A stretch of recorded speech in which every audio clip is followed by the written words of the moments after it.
Felix Arroyo.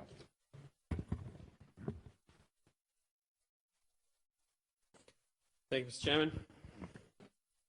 I'm not afraid to admit that the reality of this day and of this moment has weighed heavily on both my mind and my heart.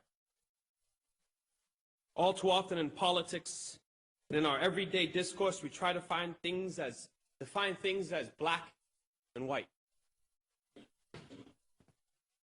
as clear cut, as if what is obvious to one person should be obvious to the other.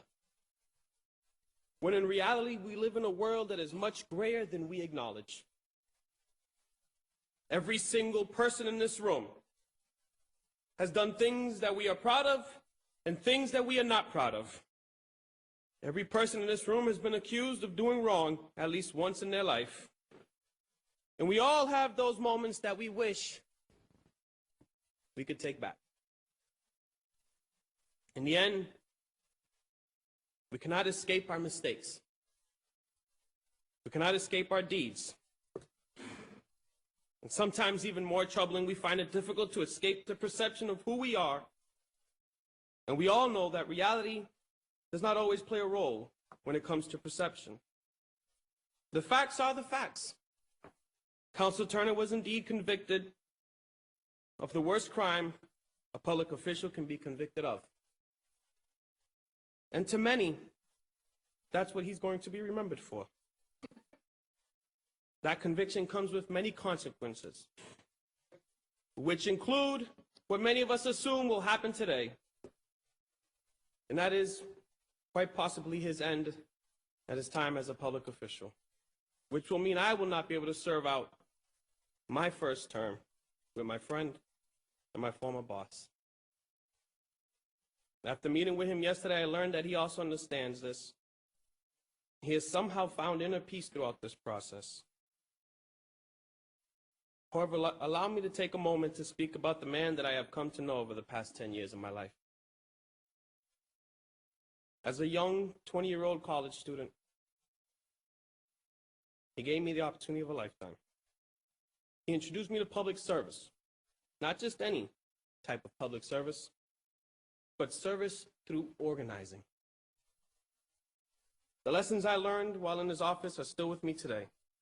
I learned that when a constituent reaches out to you, it's your responsibility to answer that call. I learned that real change comes through organizing and not politics. I learned that while the voice of the powerful can be deafening, we must do our best to often hear the silent voice of the powerless.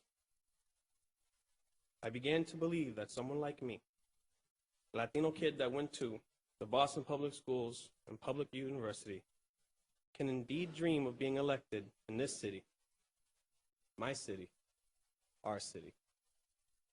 I also learned that politics is temporary, and that for all of us, there will indeed be an end to our public service.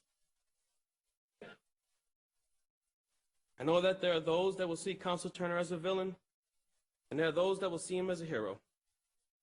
However, I will neither put him on a pedestal nor push him off of it. To me, he's my friend.